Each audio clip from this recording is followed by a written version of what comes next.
Man of masses NTR తో ప్రశాంత్ నీల్ తీస్తున్న movie dragon. Present ఈ మూవీ విషయంలో ప్రశాంత్ నీల్ టార్గెట్ మాత్రం హిట్ కొట్టడం ఏమాత్రం కాదు. హిట్ బ్లాక్ బస్టర్ మించి ఇంకేదో కావాలి. మ్యాన్ ఆఫ్ మాసెస్ ఎన్టీఆర్ కి కూడా అంతకు మించే ఎప్పటికిప్పుడు ప్రూవ్ చేసుకోవాలి. అందుకే 2000 కోట్లకు ₹1 తగ్గినా వద్దంటున్నారు.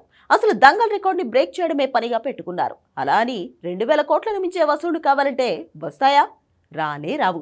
కంటెంట్ లో మైండ్ బ్లాంక్ చేసే ఎమోషన్ ఉండాలి. అయితే ఈ ఎమోషన్ కి తగ్గ మార్కెటింగ్ క్యాల్కులేషన్ కూడా ఉంటే దంగల్ రికార్డే కాదు, అంతకు మించిన రికార్డ్ ని బ్రేక్ చేయొచ్చని రాజమౌళి ప్రూవ్ చేస్తున్నాడు.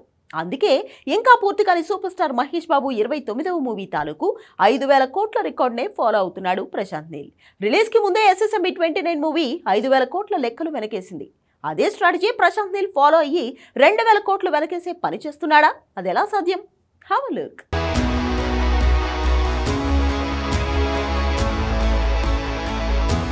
మ్యాన్ ఆఫ్ మాసెస్ ఎన్టీఆర్ తో ప్రశాంత్ నీల్ తీస్తున్న డ్రాగన్ పాన్ ఆసియా మూవీ అని ప్రచారం జరుగుతోంది.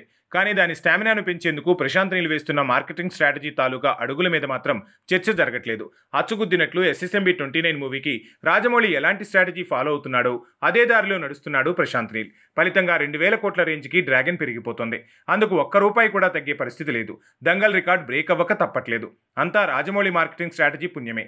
కేవలం స్ట్రాటజీ ఉంటే 2000 కోట్లు వస్తాయా? కంటెంట్ బాగుంటేనే కదా వసూళ్లు వచ్చేది.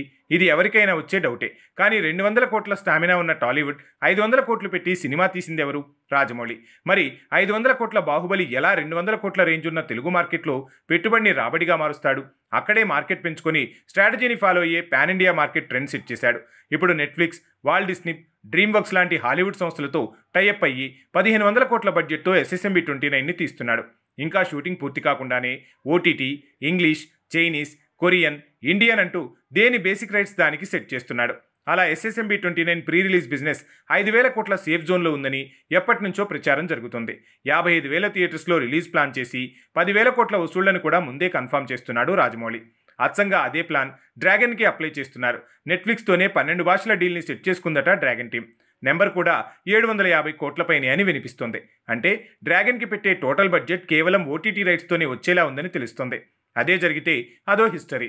అంతేకాదు, నార్త్ ఇండియా థియేట్రికల్ రైట్స్ని ధర్మ అంటే కరణ్ జోహార్కి 600 కోట్లకి సేల్ చేస్తున్నారు. తెలుగు, కన్నడ, తమిళ్, మలయాళం రైట్స్ ఏకంగా 300 కోట్లకు డీల్ మాట్లాడుతున్నారట. ఇక ఈ మూవీలో 100కి పైనే ప్రొడక్ట్స్కి యాడ్ కవర్ అయ్యేలా డీల్ సెట్ చేసుకున్నారు. అలా యాడ్స్ రూపంలో 200 కోట్లు వచ్చే ఛాన్స్ ఉంది. ఇవన్నీ లెక్కేస్తే 1850 కోట్లు ఇక్కడే వస్తున్నాయి. ఇక satellite rights, audio rights, overseas rights ఇవన్నీ కలిపితే మరో 200 కోట్లు. అంటే రిలీజ్కి ముందే డ్రాగన్ 2050 కోట్లు రాబట్టే ఛాన్స్ ఉంది. దంగల్ రికార్డ్ 2026 జూన్లో బద్దలయ్యే అవకాశం స్పష్టంగా కనిపిస్తోంది.